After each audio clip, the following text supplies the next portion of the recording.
Hello everyone and welcome back to the ISC Guide. In this video, I'll be solving your psychology doubts.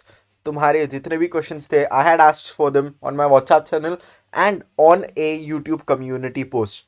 You had responded with a lot of questions and I've tried to include the most important ones ताकि सब लोगों का revision भी हो जाए with the most important questions, with the most confusing questions. तो अगर तुम्हें थोड़ा भी कंफ्यूज करता है psychology, I can assure you कि ये वीडियो तुम्हारे लिए हेल्पफुल रहेगा. I am going to be answering questions related to case studies, related to complicated theories like Erik Erikson's. ठीक है, we are going to see all of these questions right now. Let's start with this. Study with me. Luck asks, explain the statistical standpoint of abnormality with a graph.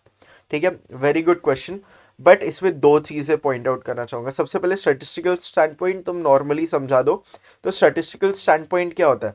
According to that abnormal behaviour is that जो normal statistic से deviate करता है. ठीक है, let's take the example of IQ. इसके लिए तो IQ में जो हमारा एवरेज स्कोर है उसको मीन स्कोर बोलते हैं. The mean score on a normal distribution curve. Since IQ scores हमेशा नॉर्मल डिस्ट्रीब्यूशन कर्व्स पे रखते हैं, हम लोगों ने 11th ग्रेड में पढ़ा था, राइट?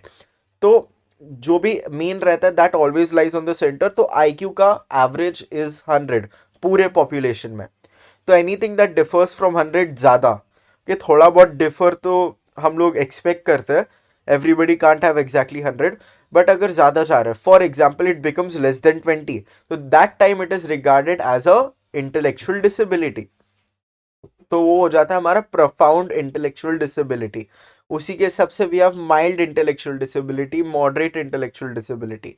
ठीक है, these all are differing from the normal which is present at 100 and वो उससे कम जा रहा है. अभी इसके ज़्यादा को विच इज फॉर एग्जाम्पल 130 के ऊपर, 130 के ऊपर क्या बोलते हैं? These are gifted individuals, gifted intellectual levels. इनको हम लोग अब नॉर्मल क्यों नहीं बोलते? Because this is preferable. ठीक है, दैट इज कंसिडर्ड गुड क्योंकि वो हमारे फंक्शनिंग को इतना ज़्यादा अफेक्ट नहीं करता, राइट? इसके लिए think back to the 4 Ds जो हम लोगों ने पढ़े थे, राइट? तो उसमें वहाँ पे एक वाला डी था डिसफंक्शन, सेकेंड वाला डी था डिस्ट्रेस. ठीक है, ये सारी चीज़ें. तो जब इंटेलेक्चुअल डिसेबिलिटी रहती है दे कांट फंक्शन प्रॉपरली. ठीक है, they can only learn up to a certain education level. They can not do even minor tasks when it comes to profound mental disabilities. वो लोग खुद से खाना भी नहीं खा सकते. they need constant supervision for everything. तो it leads to dysfunction. इसके लिए हम लोग IQ जब बहुत ज़्यादा लो हो जाता है at that time we consider it to be abnormal behavior and ऊपर के टाइम हम लोग consider नहीं करते. The second thing I want to point it out is that graph तुम लोगों को स्टैटिस्टिकल स्टैंड पॉइंट का सिलेबस में तो मेंशन नहीं है, बट इट इज पॉसिबल कि आ जाए क्योंकि बहुत सिंपल ग्राफ है एंड 11th में पूछा गया. Chances of coming very very less. ठीक है, आई विल गिव 1% चांस कुछ रहेगा इसका आने का क्योंकि ये सिलेबस पे कहीं पे भी मेंशन नहीं है. तो तुम्हें ड्रॉ करना है ग्राफ, ऐसा तो आई डोंट थिंक वो लोग कभी पूछेंगे, but just in case 11th में हम लोगों ने ऑलरेडी पढ़ा. You already know normal distribution curve क्या होता है, बेल कर्व भी बोलते हैं इसको. बहुत ईजी होता है बनाना. तो you can look at this and ये वाला पूरा एक्सप्लेनेशन दे देना. ठीक है, it is that simple. Moving on. Agamdeep Kaur asks, what are the important questions in personality chapter? I really find that chapter hard to memorize. ठीक है, this is a very good question. अभी मैं समझाता हूँ. Personality chapter में देखो, personality chapter अगर तुम नॉर्मली करने जाओगे ना, it is very lengthy. It is perhaps the most lengthy chapter हमारे पूरे सिलेबस में. सबसे ज़्यादा थ्योरीज भी इसी में, सबसे ज़्यादा टेस्ट्स भी इसी में. तो उसको वैसे अप्रोच ही मत करो. ठीक है, सबसे पहले this is again I always try to give unseen tips. थोड़ा साइकोलॉजी लगाओ. ठीक है, तो हम लोग क्या करते हैं? Cognitive dissonance. तो ये सोचो कि तुम्हें ये चैप्टर पसंद है. ओके, तो your behaviour will automatically align with it. तुम्हारी टीचर्स बोलती है हमेशा, बट मैं तुम्हें इसका एक साइकोलॉजिकल स्टैंड पॉइंट दे रहा हूँ that can may be work for you. ठीक है, उसको वैसे अप्रोच करने की कोशिश करो कि you already like this chapter, तो तुम्हारा मन भी थोड़ा बहुत होगा पढ़ने का. वरना अगर तुम यही करोगे कि बहुत बेकार चैप्टर है, इतना लेंदी वाला कौन पढ़ेगा, तो तुम कोई नहीं पढ़ने वाले. ओके, तो try to approach it with a open mind, try to approach it with interest, तो ही होगा ये chapter. Now coming to the important questions. ऐसा तो मैं कोई इंपॉर्टेंट क्वेश्चन हाईलाइट नहीं करूंगा क्योंकि इसमें सारे थ्योरीज है, सब पूछे गए ऑलरेडी बोर्ड्स में. Okay, at least for 2 marks almost हर एक थ्योरी पूछा ही गया है। एंड बोर्ड्स क्या करता है, क्वेश्चंस रिपीट नहीं करता है, तो जो थ्योरीज अभी तक नहीं पूछी गई है या फिर कम पूछी गई है, फॉर एग्जाम्पल जो ट्रेड थ्योरीज है वो थोड़ी कम पूछी गई है with respect to the other theories such as your Erik Erikson's and your client centered humanistic theories, उन सब से थोड़ा कम पूछी गई है, but that does not mean कि वो आएगा नहीं, क्योंकि बोर्ड इतना ज़्यादा क्वेश्चंस रिपीट नहीं करता है। ओके, तो ऐसा कोई इंपॉर्टेंट क्वेश्चन है नहीं। बट बट पर्सनालिटी चैप्टर तुम्हें मेमोराइज करने की ज़रूरत नहीं है, ठीक है, इसको तुम समझोगे ना तो भी हो जाएगा। जब मोस्ट लोग क्या करते हैं, when I see them studying personality, वो लोग हर एक चीज़ को खिचड़ी बना देता है। Okay, different, they will take different traits, they will take different concepts, and वो सब दिमाग में जाके कचरा हो जाता है, कुछ भी लिख के आता है। They get confuse between concepts, क्योंकि बहुत सारे टर्म्स आर सिमिलर टू से। फॉर एग्जाम्पल सेंट्रल ट्रेट्स हुआ, सेकेंडरी ट्रेट्स हुआ, सरफेस ट्रेट्स हुआ, ये सब में थोड़ा कंफ्यूजन हो सकता है, आई कंप्लीटली अंडरस्टैंड। बट इनको अपने दिमाग में व्हेन यू आर स्टडिंग ना थोड़ा कंपार्टमेंटलाइज करो, कि try to keep them different from each other. Understand करो कि ये अलग अलग पर्सन्स ने बनाया है at different times in different conditions with different experiments. ये try to understand it from the person who has created it. तो हर एक कॉन्सेप्ट जब तुम अंदर का समझ लोगे ना, तो केस स्टडी आया उसमें भी इजीली अप्लाई कर लोगे, नॉर्मल कॉन्सेप्ट एक्सप्लेन करने का आया उससे भी तुम आराम से कर लोगे, एग्जाम्पल आया, एमसीक्यू आया, कुछ भी है, असर्शन, रीजनिंग, सब तुम वेरी इजीली सॉल्व कर पाओगे कि अगर तुम उसका अंदर का कॉन्सेप्ट समझो। तो इसको मेमोराइज करने के लिए तुम्हें सिर्फ जो थ्योरी है उसको थोड़ा कंपार्टमेंटलाइज करो एंड तुम इजीली ये चैप्टर कर पाओगे। Coming to the tests, tests में थोड़ा एमएमपीआई में you will have to memorise थोड़ा सा, ठीक है। एमएमपीआई हुआ ना तो उसे थोड़ा सा मेमोराइज करना पड़ेगा, क्योंकि उसके नाम जो की टर्म्स है तुम्हें याद रखने ही पड़ेंगे। बट जो उसके अंदर का है, if you understand the meaning of the term, for example अगर तुम मन में इतना समझ लेते हो कि hysteria means somatic complaints that are not medically explainable, okay, तो तुम फिर उसके बाद हाई स्कोर में क्या आएगा, लो स्कोर में आएगा, खुद ही लिख सकते हो, राइट। तो अगर फॉर एग्जाम्पल अगर हाई स्कोरर है ऑन हिस्टेरिया, दैट मीन्स कि उसको सोमैटिक कंप्लेंट्स है, फिजिकल कंप्लेंट्स है, जो जिसका कुछ मेडिकल एक्सप्लेनेशन नहीं है या फिर कोई मेडिकल कॉज नहीं है, this is caused by psychological stress, ठीक है। तो बंदा क्या कर रहा है, अपना जो साइकोलॉजिकल स्ट्रेस है उससे ढंग से डील नहीं कर रहा है, and that is why it is manifesting as a somatic complaint. तो उसको शायद हेडेक हो रहा है due to stress. Low scorers क्या, उनका कंप्लीटली नॉर्मल स्ट्रेस मैनेजमेंट है, उनकी coping skills with stress are absolutely fine, ठीक है। तो ऐसे अंडरस्टैंड करने की कोशिश करो, do not try to memorise, psychology memorisation से नहीं होने वाला तुम्हारा। Next, Kohlberg's moral development theory and how to apply it for case studies. Important question है थोड़ा, Kohlberg's moral development, let's see. Whenever it comes to case studies ना, कोई भी टाइप का क्वेश्चन है, इसमें तुम्हें दो चीजें करनी रहती है। एक तो जो भी कॉन्सेप्ट रहेगा उसको एक्सप्लेन करना रहेगा, बट उससे पहले तुम्हें आइडेंटिफाई करना है। मोस्ट लोगों को प्रॉब्लम होती है कि आइडेंटिफाई कैसे करें, क्योंकि तुम घर से याद तो करके जाते हो कॉन्सेप्ट कि लिखना क्या है पेपर में, जब तुम आइडेंटिफाई कर लेते हो फिर तो तुम डायरेक्ट आंसर लिख सकते हो, that won't be hard. The main part that is difficult is the identification. तो I will tell you how to identify. तो सबसे पहले ना, for each and every concept तुम्हारा बेस क्लियर होना चाहिए, absolutely you should be able to summarise each concept in one sentence, क्योंकि वो लोग जब देंगे ना तुम्हें case studies, they will give you small small hints उसी केस स्टडी के अंदर, ठीक है।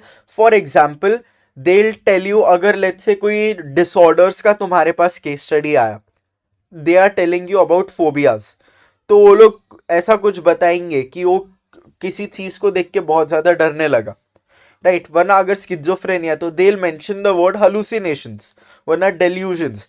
तो ये सारे जो कीवर्ड्स है ना तुम्हें वो पता होने चाहिए, you should be able to catch up on them. General anxiety disorder आया तो तुम्हें बता दिया कि वो कॉन्स्टेंट एप्रीहेंशन में रहता है, वरना अगर ओसीडी आया तो उसमें वो लोग रिचुअलिस्टिक बिहेवियर्स मेंशन कर देंगे। तो वो लोग क्या कर रहे हैं, सिम्टम्स बता रहे हैं या फिर किसी चीज का कॉज बता रहे हैं, और तुम्हें आइडेंटिफाई करना है कि यहाँ पे क्या चल रहा है। तो it applies the same everywhere, कोई थ्योरी भी आई ना उसके लिए भी सेम। तो उसके लिए तुम्हें बेसिक लेवल से अंडरस्टैंड करना है। तो let's see, stage 1 is punishment and obedience orientation. तो इसमें जो तुम्हारा केस स्टडी रहेगा उसमें कहीं ना कहीं कुछ पनिशमेंट एंड ओबीडियंस से रहेगा। ओके, तो राइट एंड रॉन्ग जज करते हैं बाय अवॉइडेंस ऑफ पनिशमेंट।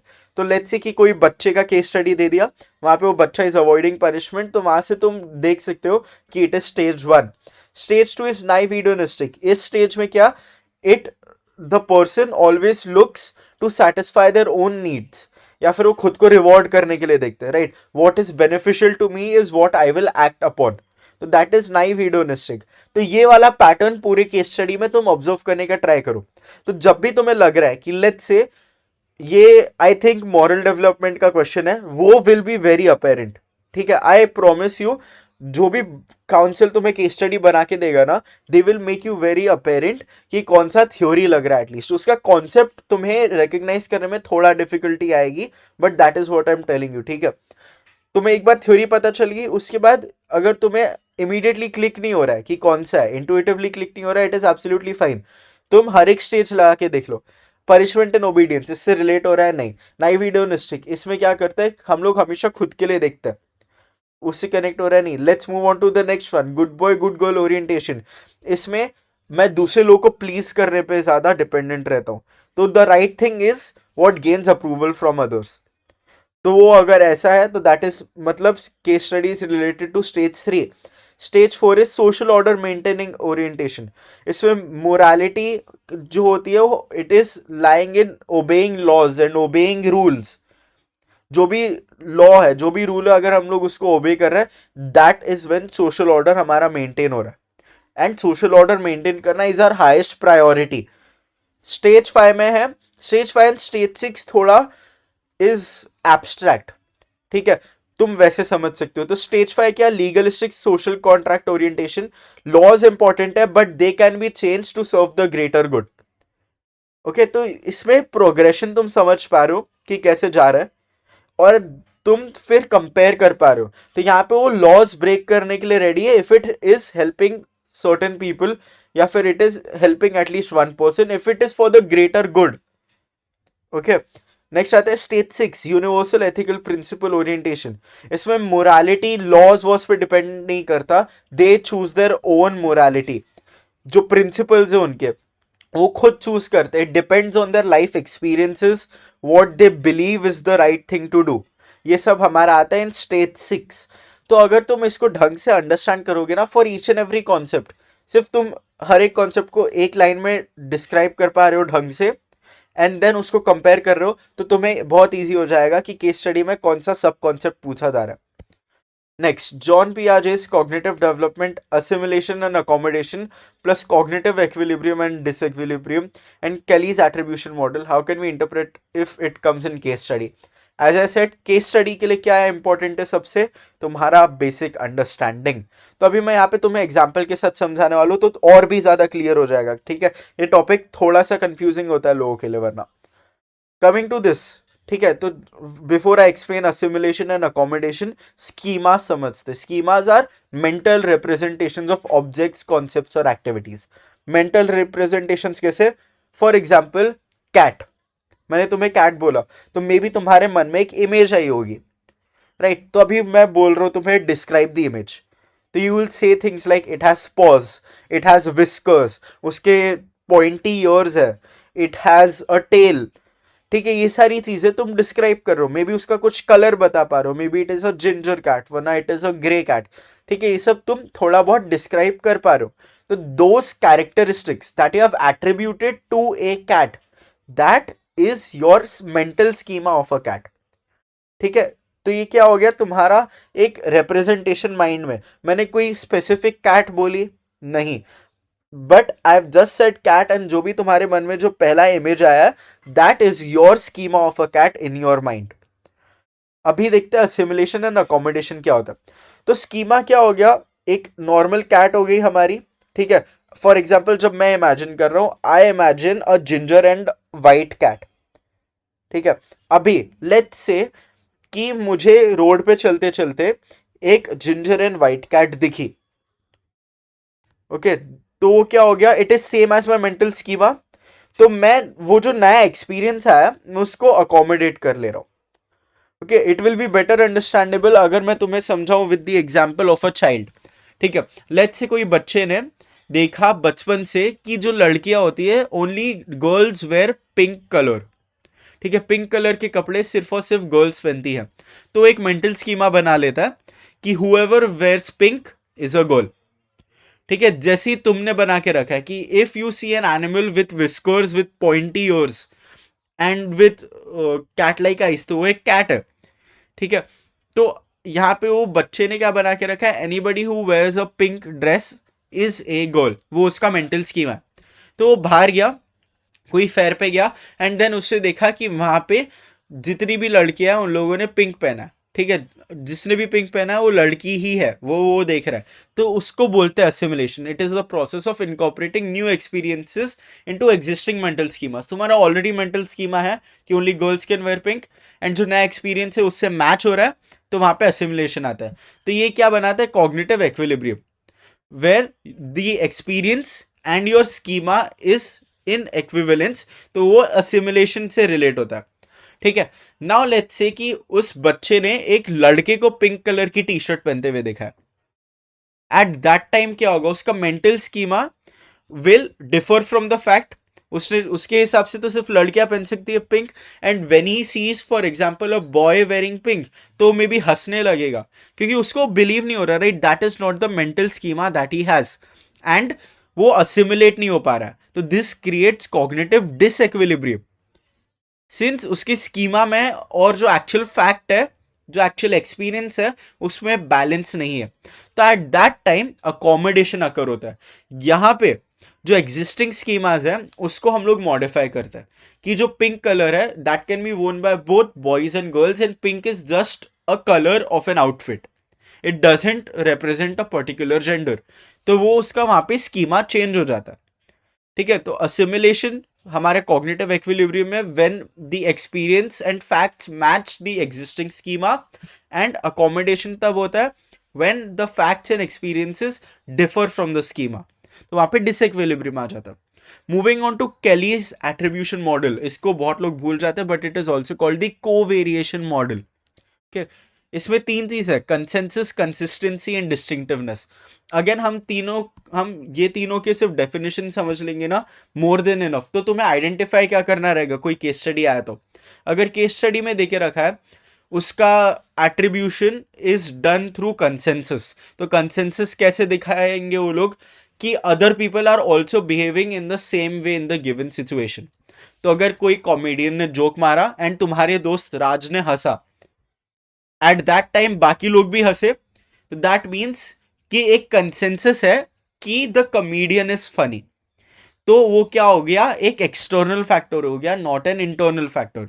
वहीं पे लेट्स से कि सिर्फ जो तुम्हारा दोस्त है राज, सिर्फ वही हंसा, बाकी और कोई नहीं हंसा, तो that differs from the consensus. That means कि वो कॉमेडियन पर्टिकुलरली फनी नहीं है, बट वो जोक में भी तुम्हारे दोस्त ने थोड़ा ज्यादा रिलेट किया होगा. ठीक है, तो that is an internal factor. ये नेक्स्ट आता है consistency. This refers to whether the same person behaves the same way over time in a given situation. तो वही राज ले लेते हैं, वो अभी भी बैठा हुआ है स्टैंड अप के शो में, तो वो कभी कभी जोक्स पे हंस रहा है, कभी कभी जोक्स पे नहीं हंस रहा है. दैट मीन्स कि ये एक एक्सटर्नल फैक्टर है. जब कंसिस्टेंसी लो होती है that means it is N external factor, कि कभी कभी उसके जोक्स फनी हो रहे, कभी कभी नहीं हो रहा. ठीक है, and then let's say consistency high है, वो पूरे टाइम हंस रहा है हर एक जोक पे इवन दो दूसरे लोग नहीं हंस रहे, दैट मीन्स कि एक इंटरनल फैक्टर है, उसको एक कॉमेडियन फनी ही लग रहा है. जो भी वो चीजें बोल रहा है अपने एक्सपीरियंस से, तुम्हारा दोस्त भी बहुत ज्यादा रिलेट कर रहा है. तो that means the consistency is high, and consistency is high means it is an internal factor. Moving on to distinctiveness, let's say तुम्हारा दोस्त राज अभी गया पेपर देना. Okay, he has given psychology का exam. So this refers to whether the person acts differently in different situations in presence of different stimuli. Let's say कि वो psychology का paper देखा आया एंड वो साइकोलॉजी में फेल हो गया बट बाकी सारे सब्जेक्ट्स में वो पास है. इसका मतलब क्या हुआ, इसका मतलब है कि it was due to an external factor. Maybe उसके घर में कुछ हो गया, या फिर ऐसा हो सकता है कि पेपर वॉज वेरी डिफिकल्ट. ठीक है, तो ये एक एक्सटर्नल फैक्टर है, क्योंकि हमें इतना पता है कि ये पढ़ने वाला बच्चा तो है क्योंकि वो बाकी सारे सब्जेक्ट में पास हो गया, तो there must be some external stimuli जिसकी वजह से वो ढंग से पढ़ नहीं पाया. बट लेट्स से कि वो सारे पेपर्स में जाके फेल हो गया है, दैट मीन्स कि एक इंटरनल फैक्टर है कि वो पढ़ता ही नहीं है, उसमें गलती है ये, ठीक है। तो ऐसे ही करके यू शुड रिमेंबर इन तीनों के लिए कि ये एक इंटरनल फैक्टर है कि एक्सटर्नल फैक्टर है, ये इंपॉर्टेंट है, एंड ये हर एक चीज किसके साथ रिलेट होती है। तो कंसेंसस में तुम्हें पीपल के साथ कंपेयर करना है, कंसिस्टेंसी में तुम्हें टाइम के साथ कंपेयर करना है, एंड डिस्टिंक्टिवनेस में तुम्हें अलग अलग स्टिम्युलाई के साथ कंपेयर करना है। ये अगर कर लोगे, अगेन तुम्हें कैली के थ्योरी में भी अच्छे मार्क्स आ जाएंगे। Next, the biases of social cognition and how can case studies come on it? Again, very good question. Case studies मैंने तुम्हें समझा दिया. Let's see the biases जो हमें है very quickly. तुम्हें इसमें भी क्या करना रहेगा? Very very simply तुम्हें इसके definition समझने, इनको एक लाइन में describe करना आना चाहिए. Fundamental attribution error or also known as the correspondence bias. ये क्या है? People tend to overestimate internal causes when explaining others behavior. तो लेट्स से मैं बॉस हूं, मैंने देखा कि मेरा एम्प्लॉय लेट हो रहा है, तो मैं बोलूंगा कि दी एम्प्लॉय इज वेरी लेजी। मैं ये नहीं सोचूंगा कि ट्रैफिक होगा या फिर मे बी जस्ट ये एक टाइम का अकरेंस है due to some other external reason. मैं हर बार उसको एक इंटरनल रीजन ही दूंगा। That is known as fundamental attribution error, जब तुम दूसरों की गलतियों को हमेशा इंटरनल कॉज दे देते हो। Next is self serving bias. Self serving bias में internal and external factors switch depending on whether it is favourable to you और नॉट। तो लेट्स से कि तुम्हें एग्जाम में अच्छे मार्क्स आए, इसका मतलब हो गया कि तुमने बहुत पढ़ाई की। अगर एग्जाम में फेल हो गया तो मतलब टीचर का मूड खराब था या फिर टेस्ट बहुत डिफिकल्ट था, ठीक है। तो जब तुम्हारी गलती होती है तब एक्सटर्नल फैक्टर्स को ब्लेम करना, एंड देन जब तुम राइट में हो या फिर तुमने कुछ अचीव किया एट दैट टाइम तुम इंटरनल फैक्टर्स को सपोर्ट करो। नेक्स्ट आता है false consensus effect. This is the attributional bias, जहां पे हम लोग को लगता है कि people agree with us more than they actually do, ठीक है। तो लेट्स से कि एक पर्सन, उसका कुछ कंट्रोवर्शियल टेक है एंड उसको लग रहा है कि मोस्ट पीपल मेरे साथ अग्री करते हैं, बट ऐसा बिल्कुल भी नहीं है। लेट्स से कि एक बच्चा बोल रहा है कि मैं कल होमवर्क सबमिट नहीं करता हूं, बहुत सारे बच्चे नहीं करेंगे, तो ये फॉल्स कंसेंसस इफेक्ट हो गया, क्योंकि वो जब नेक्स्ट दिन जाएगा उसको टीचर से डांट पड़ेगी, क्योंकि मैक्स एक दो बच्चे और ने नहीं किया होगा और बाकी जो 38 बच्चे क्लास में सब लोगों ने सबमिट कर दिया होगा। तो ये क्या हो गया? एक फॉल्स कंसेंसस इफेक्ट। नेक्स्ट आता है ऑटोमेटिक विजिलेंस। इसमें है बेसिकली नेगेटिव स्टिम्युलाई जो भी है, नेगेटिव इन्फॉर्मेशन जो भी है, उस पर बहुत ज़्यादा ध्यान देना। मैं कोई गया अमेजोन पे प्रोडक्ट खरीदने, मैंने वहाँ पे जाके देखा तो उस पर बहुत सारे 5 स्टार रिव्यूज़ है, ठीक है। एंड देन फिर मैंने देखा कि उस पर थोड़े बहुत नेगेटिव रिव्यूज़ भी है कि ये पैकेज ढंग से आया नहीं या फिर मुझे इतना ज़्यादा हेल्प नहीं किया। ये सब नेगेटिव रिव्यूज़ मैंने पढ़े, एंड देन आफ्टर दैट मैं क्या, नेगेटिव इन्फॉर्मेशन जो है वो मेरे दिमाग में ज़्यादा स्टिक करेगा देन पॉजिटिव इन्फॉर्मेशन। तो इसके लिए मे बी वो वाला प्रोडक्ट मैं ऑर्डर नहीं करूँ, जबकि वो जो उनके साथ एक्सपीरियंस हुआ है that is not even due to the product itself, maybe वो कुछ पैकेजिंग में या फिर समथिंग में कुछ प्रॉब्लम हुआ होगा। तो that is how automatic vigilance can be a bias. Then आता है अपना काउंटर फैक्चुअल थिंकिंग। ये भी बहुत ईजी है समझना। This is when people mentally imagine alternative outcomes to past events, ठीक है। Basically thinking what could have been. अगर तुम्हारे केस स्टडी में ऐसा कोई भी कुछ सोच रहा है कि काश ऐसा होता, काश वैसा होता, तो वो तुम्हारा डायरेक्ट काउंटर फैक्चुअल थिंकिंग है। तो इसमें काउंटर फैक्चुअल थिंकिंग में दो होते हैं, upward counter factual thinking and downward counter factual thinking. Upward counter factual thinking means कि जो एक्चुअल इवेंट हुआ है उससे बेटर आउटकम सोचना, ठीक है। तो लेट्स से कि मैंने एक पेपर दिया, I got 62 marks in that, 62 out of 70। तो इसमें क्या हो जाएगा कि काश मैं 1 घंटा और पढ़ लेता तो मुझे 65 प्लस आ जाता। वहीं पे डाउनवर्ड काउंटर फैक्चुअल थिंकिंग क्या होता, हाश मैंने 1 घंटा एक्स्ट्रा कल पढ़ लिया था वरना मुझे 50 में आता, ठीक है। तो that is how it works. Downward counter factual thinking में तुम एक नेगेटिव आउटकम सोच रहे हो, and upward counter factual thinking में तुम एक पॉजिटिव आउटकम सोच रहे हो। Next, Piaget's stages of social cognition from chapter 2. What type of questions can come and how to remember it? Okay, जो cognitive development वाले stages है of John Piaget, इसमें अगेन व्हाट क्वेश्चंस तो मैं अभी आंसर करता हूँ आगे, बट इसको याद कैसे रखना, इसके लिए ना स्टेजेस ऑफ कॉग्निटिव डेवलपमेंट में तुम्हें जो मेन चीजें याद रखनी है, it is the things that are being developed in different stages. So for example, object permanence and abstract reasoning and hypothetical reasoning, ये सब चीजें अलग अलग stages में develop हो रही है. तो तुम्हें इनसे क्या याद रखना है? Basically, imagine a person for each and every stage and उनको ये qualities देते जाओ. ओके, तो फॉर एग्जाम्पल स्टेज 1 हो गया. स्टेज 1 में एक इन्फेंट को इमेजिन करो जब पीकाबू खेलता है. That works on the principle of object permanence. Basically जब उन्हें तुम्हारा चेहरा नहीं दिखता ना, बेबीज को, दे फील कि तुम वहां से डिसअपियर हो चुके हो, क्योंकि they do not understand object permanence, कि अगर कोई चीज छुप जाती है it can still exist, right. तो इसके लिए वो लोग इतने सरप्राइज हो जाते हैं. तो यहाँ पे ऑब्जेक्ट परमानेंस समझने के लिए तुम एक बेबी याद रख लो, एंड जैसे ही वो नेक्स्ट स्टेज में जाता है तब तक उसका ऑब्जेक्ट परमानेंस डेवलप होने लगता है. तो वो तुम्हारा एक पॉइंट हो गया. तुम ऐसे ही और पॉइंट्स कर सकते हो. देन नेक्स्ट स्टेज आ जाता है हमारा टॉडलर का, जहाँ पे वो लोग प्रिटेंड प्ले करने लगते हैं, राइट. हमारी सिंबॉलिक थिंकिंग आ जाती है, ईगोसेंट्रिज्म आ जाता है. तो you can create a character of a toddler in your mind जो ये सारी चीजें कर रहा है. एनिमिज्म, अपने डॉल्स के साथ खेल रहा है तो उसमें वो जान डाल रहा है, या फिर कोई सुपर हीरोज एक्शन फिगर्स के साथ खेल रहा है तो उसमें भी ही इज इमेजिनिंग कि दे आर एक्चुअली फाइटिंग. तो वो सब क्या हो गया? एनिमिज्म हो गया. You have to imagine it like that. Third stage में क्या? हमारी एक्चुअल एनालिटिकल थिंकिंग डेवलप होने लगती है. We start to realise conservation, कि अगर मैं एक टॉल ग्लास से स्मॉल ग्लास में डालूं तो इसका मतलब ये नहीं है कि वॉल्यूम कम हो रहा है, राइट. ये सारी चीजें हम इमेजिनिंग कि एक कुछ 6-7 years ओल्ड लड़का है, लड़की है, एंड वो ये सारी चीजें कर रहा है.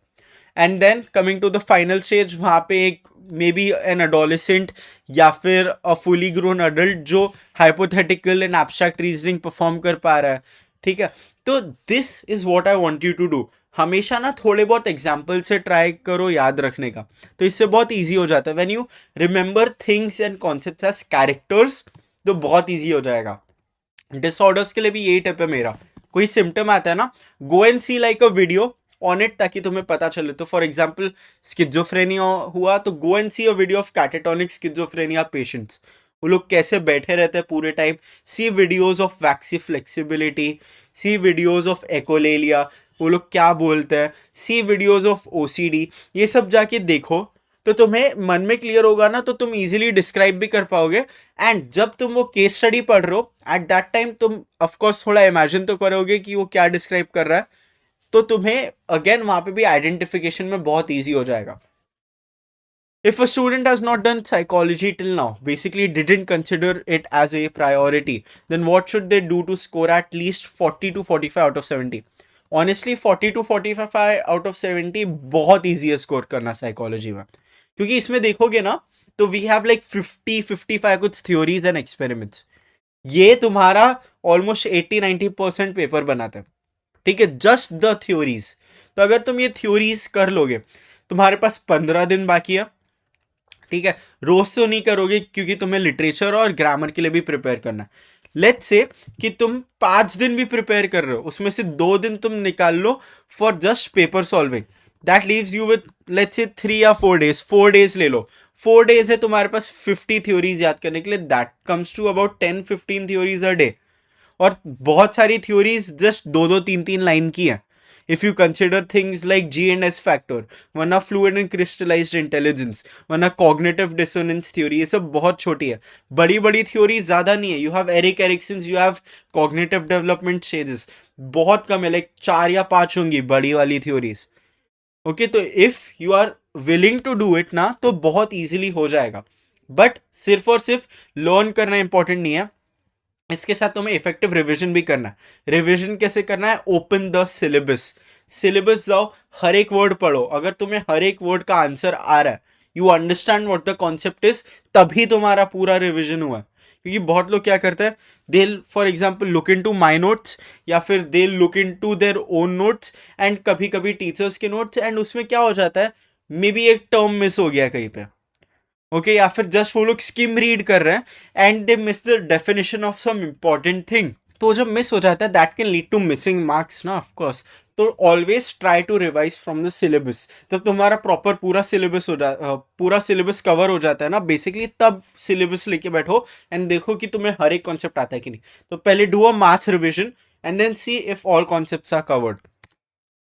तो अभी मैंने पास में जितना भी तुम्हें दिखाया, first thing is revision, the second priority for anything, तुम्हें 40-45 लाना है या फिर सेंटम भी लाना हो, first thing is your revision, the second thing that matters more is practice.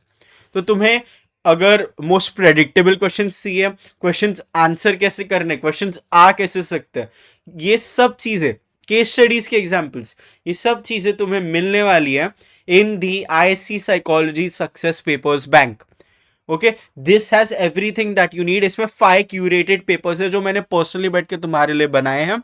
I will attach the link for the extra details, जो full details रहेगा फॉर दिस क्वेश्चन बैंक, इसको खरीदना कैसे एंड एवरीथिंग। खरीदने के लिए यू कैन सेंड ₹149, जस्ट 49, ठीक है, just ₹149 for this entire question bank. कुछ 150 पेजेस का है। I have hand type them for you. सारे केस स्टडीज कंप्लीटली ओरिजिनल है। ऑनलाइन जाके देखोगे ना तो there is only one resource available apart from this.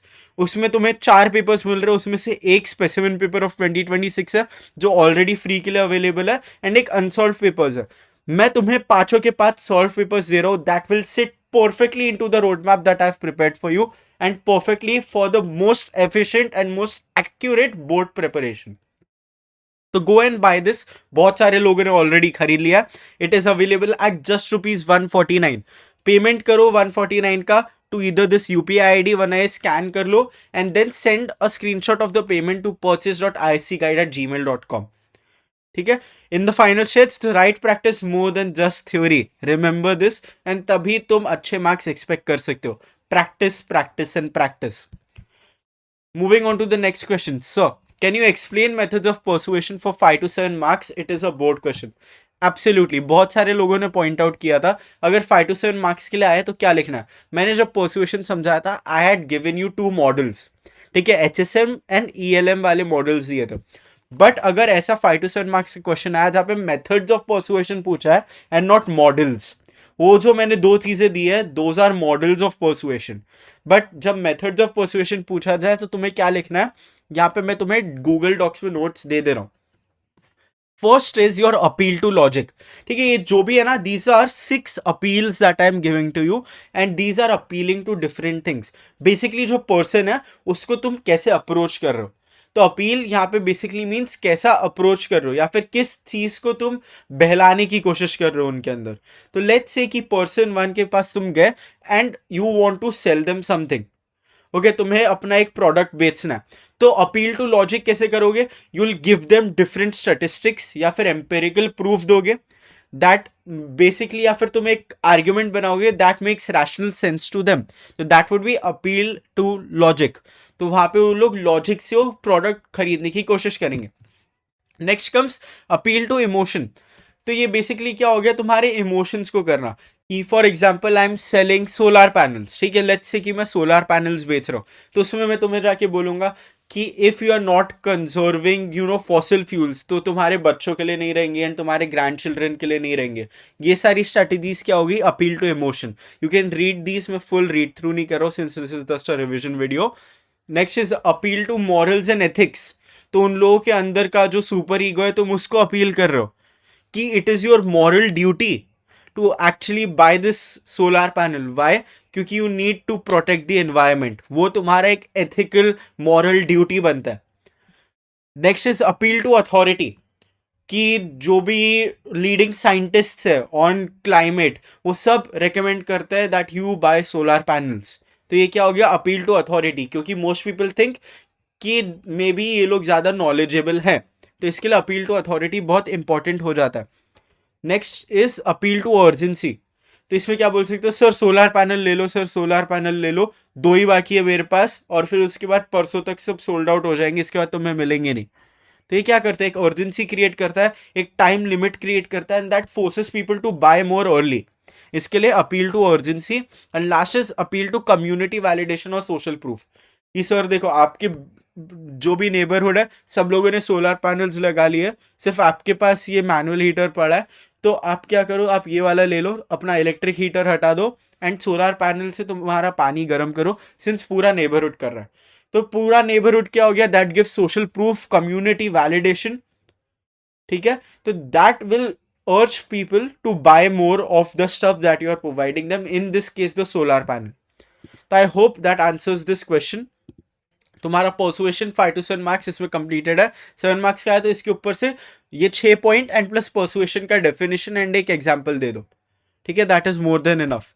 Moving on, Erikson stage of personality. बहुत सारे लोगों को डाउट है क्योंकि ये थोड़ा लेंदी थ्योरी है. Let's go through this quickly. Eric Erikson gave the psychosocial stages of development in 1950. इसमें टोटल 8 स्टेजेस दिए उसने. Okay, for each and every stage तुम्हें याद क्या रखना है, सबसे इंपॉर्टेंट चीज इज योर कॉन्फ्लिक्ट. अगर तुम एक बार कॉन्फ्लिक्ट याद रख लोगे साथ में एज के, then you will be able to do the outcome on your own. अगर तुम ढंग से कॉन्सेप्ट समझ लो कि एग्जाम्पल तो तुम खुद से बना ही सकते हो, बट आउटकम के लिए तुम्हें ये याद रखना है कि ये कॉन्फ्लिक्ट क्या है. तो ट्रस्ट वर्सेस मिसट्रस्ट. तो trust is of course your positive outcome. तो यहाँ पे क्या है, इन्फेंसी में ट्रस्ट वर्सेस मिसट्रस्ट का कॉन्फ्लिक्ट है, तो इसका पॉजिटिव आउटकम कब आएगा एंड क्या आएगा, ये दोनों चीजें तुम्हें बतानी है in like one line. Positive outcome negative outcome दोनों बता दो. तो अगर जो पेरेंट्स है, केयर गिवर्स है, वो ढंग से बच्चे को प्यार करते हैं, they care for the child properly, तो the child learns to trust the world. वरना it will mistrust the world and insecurity develop होगी. ठीक है, as simple as that. Example भी मैंने क्या वैसे ही सेम देके रखा है तुम्हें. जो यहाँ पे पॉजिटिव आउटकम बताया उसको मैंने डिस्क्राइब कर दिया in an example. Moving on, early childhood 1.5 to 3 years. इसका conflict is autonomy versus Shem and doubt. Autonomy क्या होता है, इंडिपेंडेंस. तो यहाँ पे बच्चे खुद के बॉडी पे इंडिपेंडेंस गेन करने की कोशिश करते हैं. तो पॉजिटिव आउटकम क्या होगा, they are able to make these decisions on their own. ठीक है, तो ये डिसीजंस कैसे ले पाते, it comes through encouragement of parents. ठीक है, पेरेंट्स एनकरेज करे कि हाँ हाँ करो, इंडिपेंडेंट बनो. तो इस स्टेज में सबसे जो पॉपुलर चीज होती है दैट इज पॉटी ट्रेनिंग. ठीक है, you should learn to go to the toilet yourself. अगर पेरेंट्स ये कर रहे हैं, इट इंक्रीजेस ऑटोनॉमी, इंडिपेंडेंस बढ़ाता है and the child starts going to the toilet on their own. वरना अगर नहीं कर रहा है कि नहीं नहीं मैं लेके जाता हूँ मैं लेके जाता हूँ, that create Shem and doubt. क्योंकि क्या होगा फिर उसके बाद आगे जाएगा वो, एंड उसको फिर जाके अगर यूज करना रहेगा टॉयलेट तो उसको हमेशा अपने पेरेंट्स को बुलाना पड़ेगा. राइट, तो एक नेगेटिव आउटकम हो गया. Over control and criticism leads to shame and doubt eventually at least. Next आता है हमारा प्ले एज. ये आता है 3 to 5 years तक. Initiative versus guilt is the conflict that occurs your. इस एज में ना जो बच्चे रहते हैं they become very very curious. हर एक चीज में वाई पूछते हो लोग. तो बहुत बार या तो क्या होता है, पेरेंट्स ये क्वेश्चंस को आंसर करेंगे, वरना इससे इरिटेट होंगे और उनको डांट देंगे. ठीक है, अगर इस क्यूरियोसिटी को एनकरेज करते हैं तो ये क्या बच्चे इनिशिएटिव लेने देते. ठीक है, फॉर एग्जाम्पल एक बच्चा है वो घर घर खेल रहा है. ओके, तो वो क्या हो गया, कि इनिशिएटिव हो गया, he has started a game himself, वरना she has started a game herself. अगर पेरेंट्स इसको एनकरेज करते हैं तो वो बिल्ड करता है इनिशिएटिव. अगर पेरेंट्स इसको डिस्करेज करते हैं तो that leads to guilt. Next आता है school age. School age is 5 to 12 years old. इसमें इंडस्ट्री वर्सेस इंफीरियोरिटी आता है. अगर तुम अपने पियर्स, क्योंकि ये स्कूल एज है तो स्कूल में जो तुम्हारे पियर्स या फ्रेंड्स हैं उनके जितना तुम परफॉर्म कर पा रहे हो, तो that makes you feel industrious, that makes you feel competent and gives you confidence, self esteem boost मिलता है कि I am able to score as much marks as my friends. Inferiority आ जाती है जब तुम अपने पियर्स के लेवल पे परफॉर्म नहीं कर पाते हो. ठीक है, यू फील कि तुम इनसे वर्स हो. नेक्स्ट आता है एडोलेसेंस 12 to 18 years old. इसमें जो कॉन्फ्लिक्ट है that is identity versus role confusion. इसका positive outcome is of course development of identity, negative is role confusion. Identity कैसे डेवलप होती है, एक्सप्लोरेशन ऑफ वैल्यूज एंड ये सब. तो एक्सप्लोरेशन क्या याद दिलाता है, आइडेंटिटी स्टेटस. तो थोड़ा सा कनेक्ट करके लिख सकते हो कि identity is built through our exploration. ठीक है, all the experiences that we get, उससे हमारी आइडेंटिटी बनती है. वरना अगर तुम ढंग से कुछ चीज एक्सप्लोर नहीं कर रहे हो या फिर तुम कमिट नहीं कर पा रहे हो, that leads to role confusion. Next आता है young adulthood 18 to 40 years old. इसमें बेसिकली जो चीज पे फोकस करते हैं that is intimacy versus isolation.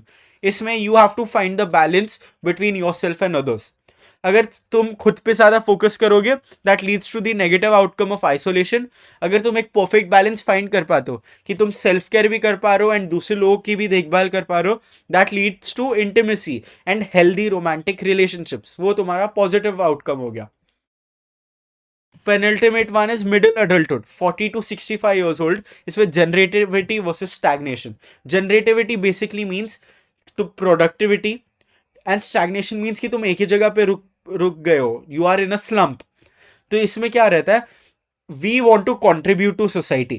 ये वाले स्टेज में अगर तुम ढंग से कंट्रीब्यूट कर पा रहे हो टू सोसाइटी, दैट मीन्स कि यू आर बीइंग प्रोडक्टिव, तो वो तुम्हारा एक पॉजिटिव आउटकम हो गया. वरना अगर तुम सोसाइटी में कुछ भी कंट्रीब्यूट नहीं कर पा रहे हो, that means you are stuck in one place. 25 साल तक अगर कुछ कंट्रीब्यूशन नहीं है तो ऑफकोर्स यू आर स्टैग्नेटेड. तो वो वहां पे स्टैग्नेशन क्रिएट करता है, राइट. तो इसके लिए और इवन रेजिंग किड्स, या फिर it does not necessarily mean कि तुम जाके कुछ वॉलंटियर वर्क कर रहे हो. Even if you are raising your own kids, वो भी सोसाइटी को इवेंचुअली कुछ ना कुछ करके कंट्रीब्यूट करेगा. The last stage is maturity, 65 plus years. इसका conflict is integrity versus despair. इतने बुढ़े हो गए तो they are looking back at their life. If they are satisfied with their life, that means कि एक पॉजिटिव आउटकम है, that leads to integrity and satisfaction and wisdom. But let's say कि वो खुश नहीं है जो उनने लाइफ लीड की, that leads to despair. Okay, they regret या फिर वो बिटरनेस दिखाते towards the life that they had lived. इसका लिमिटेशन क्या है, स्टेजेस बहुत वेग है. जो इसका एज लिमिट देके रखा है ना, वो भी एकदम कांस्टेंट नहीं रहेगा. It can differ from person to person. तो स्टेजेस आर वेरी वेग, तुम एम्पेरिकली टेस्ट नहीं कर सकते. एंड ये यूनिवर्सल प्रोग्रेशन देता है. बेसिकली ये जनरलाइज करने की कोशिश करता है the stages to all cultures, but ये कल्चर्स में डिफर कर सकता है. फॉर एग्जाम्पल, थोड़े कल्चर्स में अगर शादी जल्दी हो जाती है, राइट, तो इंटीमेसी वर्सेस आइसोलेशन का जो स्टेज है वो 40 ईयर्स तक नहीं चलेगा, राइट. मे बी वो 30 ईयर्स से खत्म हो जाता है. तो ये क्या है, बेसिकली कल्चरल डिफरेंसेस की वजह से भी एक लिमिटेशन हो जाता है. That is your Erikson stages of personality. And that was it for the video. Thank you so much for watching. If you have any doubts, feel free to drop them down below. इसके बाद मैं एक disorders के लिए अलग video डालने वाला हूँ, because many people had the doubts कि डिसऑर्डर्स की केस स्टडीज कैसे करना है, तो डिसऑर्डर्स एंड थेरेपीज को कैसे कनेक्ट करना, that video will be coming out too, या फिर ऑलरेडी आ चुका है तो मैंने डिस्क्रिप्शन में उसका लिंक डाल के रखा होगा. Okay, if you have any questions again, drop them down below. I always respond. Don't forget to buy the IC Psychology Success Papers. They are the best resource available on the market, most efficient, most accurate, and the best curated papers for you that I have personally made. Okay, so don't forget to buy them. They are available at just rupees 149. Thank you for watching this video. All the best for your boards, and bye-bye.